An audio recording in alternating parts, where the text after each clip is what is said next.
fala infecção no trato urinário, UTU, né? Não fala infecção urinária porque é a urina que infecta, é o trato urinário que está infectado, né? Então a gente chama de infecção do trato urinário, que é o termo mais correto, né? E o certo também é você definir se a infecção do trato urinário é baixa ou é alta. Quando eu falo baixa para você, eu estou falando de cistite. Quando eu falo alta, eu falo de pielonefrite. Alguns autores também falam de infecção no trato urinário febril ou infecção no trato urinário afebril, tá bom? Isso é importante. Quando a gente está manejando pacientes com cistite, habitualmente são afebris, não tem febre. E quando tem pielonefrite, habitualmente tem febre associada, dor lombar, com Jordano positivo, e assim por diante. Esses doentes, a grande maioria das cepas envolvidas são gram-negativos, bacilos gram-negativos, bacilos aeróbicos. São as enterobacteriáceas, que a maior representante delas é Escherichia coli. A segunda mais comum, Klebsiella pneumoniae. Então, essas duas são as mais frequentes. Então, quando eu vou manejar um doente de infecção urinária, eu manejo com essa estratégia, tratando de Escherichia coli e Klebsiella. Quando a infecção urinária é baixa, que é a cistite, se eu tenho uma primeira infecção numa mulher jovem, idade ativa sexualmente, se for a primeira infecção, queixa clássica de infecção urinária baixa, você tem uma recomendação dos guidelines de tratar de maneira empírica e sem precisar de cultura. Essa é uma recomendação, de fato. Mas em que situação? Primeira infecção, mulher jovem, clínica clássica. E quais são as drogas mais recomendadas para essa situação? Principalmente fosfomicina, o nome comercial tem vários, né? Nitrofurantoína. A fosfomicina é vantagem de dose única. Você pode até repetir em 24, 48 horas uma dose, mas normalmente a dose única é suficiente. A nitrofurantoína, que é uma opção também terapêutica interessante, você tem uma dose um pouco mais alta, né? Então você tem que usar a cada 6 horas, por 3 dias e tal. E a sulfamethoxazole e mitropina, para infeccionária baixa. Então são drogas efetivas para esses doentes. Se você tem mais de uma infecção de repetição, você precisa da urocultura para poder te orientar.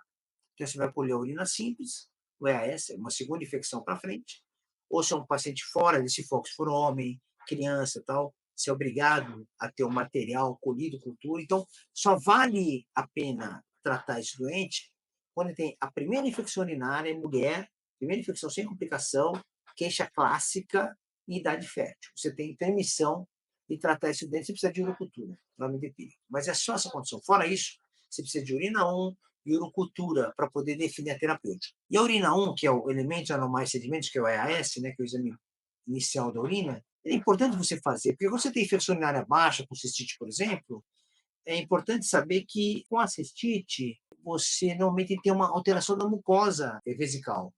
E essa alteração da mucosa, ela vai criar uma reação inflamatória que vai gerar leucócitos. Então, é muito difícil você ter uma infecção no trato urinário, somente baixa, sem leucocitúria. Isso é importante, principalmente quando a gente vai falar de uma situação sindrômica, que é a bacteriúria assintomática. São aqueles doentes, principalmente mulheres, que têm bactéria na urina e não têm sintomas. Esse grupo de pacientes precisa ser tratado. Só vai ser tratado em duas situações: pacientes que são grávidas e pacientes que vão ser manipulados cirurgicamente com endoscopia no trato urinário. Então, o que importa aqui? Então, você vai coletar o EAS, que é o exame de urina simples, mais a urocultura, tirando aquela única exceção que eu falei para vocês inicialmente. Então, todos os pacientes, no final da história, você vai ter que usar a urocultura. E você vai interpretar a urocultura de acordo com isso. Claro, se for infecções comunitárias, como eu falei para vocês, a maioria das vezes vai vir Escherichia coli, Klebsiella pneumoniae, proteus às vezes, e todos sensíveis para essas drogas que eu falei para você habitualmente. Mas, às vezes, você tem doentes que já são mais complicados, que já usaram antibiótico previamente, estão fazendo infecção urinária de repetição, pacientes são acamados, que são, por exemplo, têm incontinência urinária, realmente são pacientes com sequela neurológica, já tem um certo grau de bexiga neurogênica. Então, esses doentes acabam fazendo infecção urinária de repetição, fazem 2, 3, 4, 10 por ano, por exemplo. E você começa a colocar ele um sinal de alerta maior, você começa a ser obrigado a tomar decisões diferentes terapêuticas, porque esse paciente faz infecção urinária de repetição. Então, você vai ter que utilizar com mais cuidado o antibiograma desse doente, para tomar uma decisão mais coerente. Então, você precisa usar isso. Uma pessoa tem uma queixa urinária, já fez infecção urinária prévia, você já tratou outras vezes, ele veio tratado, você precisa da urocultura para poder ter uma orientação do antibiótico mais adequado. Ver se ela vai ser sensível a algum beta-lactame que você possa usar, se é cefalosporina de primeira e segunda geração, por exemplo. Primeira geração, por exemplo, cefalotina, cefazolina.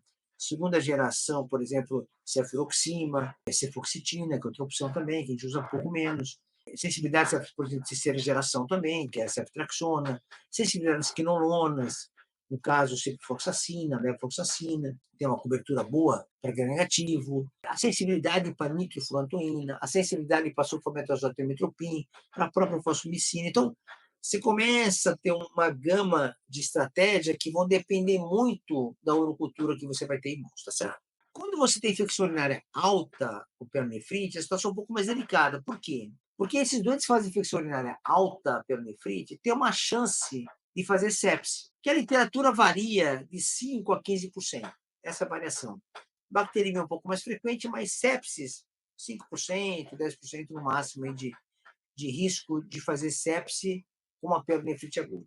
Então, você precisa tomar uma decisão um pouco mais agressiva, um pouco mais efetiva do ponto de vista de uso do antimicrobiano. Então, às vezes, você vai ter que identificar a cepa também com a mesma estratégia que eu falei anteriormente, mas esses doentes vão ser mais responsivos, por exemplo, a cefalosporinas, segunda geração principalmente. Primeira geração tem um problema, porque uma boa parte das Escherichia coli comunitária, pessoal, são resistentes à cefalotina. Isso graças ao uso muito frequente de antibiótico, né? A gente usa muito e acaba gerando esses riscos para esses doentes.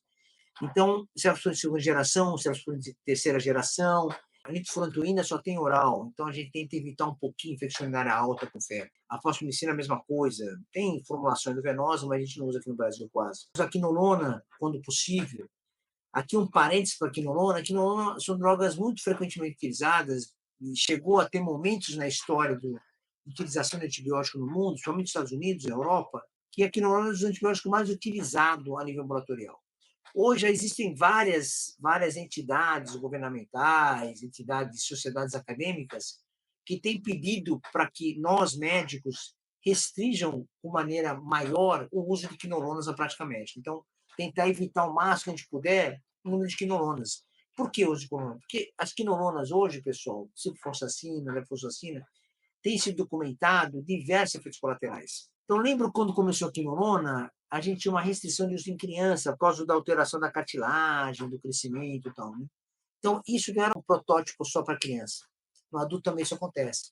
Então, tem várias descrições de literatura de ruptura de tendão, ruptura de músculo, alterações do tecido conjuntivo de artérias, por exemplo, com alterações de aorta, disfunção aguda de aorta, alterações de glicemia, que é uma coisa que foi muito comum na gatifloxacina, que era uma quinolona que entrou no mercado há mais de 10 anos, o nome comercial era Tequim, e saiu rapidamente no mercado, porque fazia desglicemia, fazia hiperhipoglicemia sem muita caracterização, a gente não sabia muito bem qual doente que evoluía com isso ou com aquilo.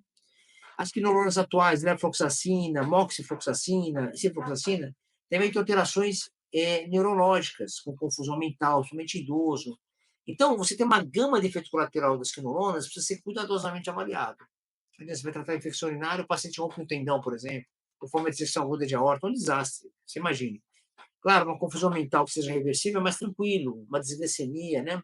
Hiperglicemia, que você possa reverter, mas uma condição mais grave, osteoarticular, por exemplo, articular e muscular, né, como eu falei para vocês, ou uma alteração arterial vascular, é muito sério. Então, a gente precisa tomar um certo cuidado para tomar essa decisão. Então, para lidar com a pele de efeito, você tem que ter mais cuidado, porque você já sabe que tem uma chance maior de fazer sepse, então tomar uma decisão melhor em relação à terapêutica e de preferência venosa. A espelonefrite aguda, de maneira geral, você vai fazer o tratamento, de preferência, pessoal, primeiras 24, 48 horas dentro do hospital. É mais coerente isso, mais cuidadoso. Se ficar tudo bem, você libera para casa. Você vai ter urocultura na mão já, você vai fazer uma terapêutica, uma transferência, né, para uma medicação oral com tranquilidade. Não se deixa venosa, com uma PIC, home care, ou uma central de, um centro de difusão, você pode tratar esse doente. Mas, de maneira geral, você vai internar esse doente para tratar. A cistite infecção urinária baixa não tem essa indicação, é tratamento puramente ambulatorial.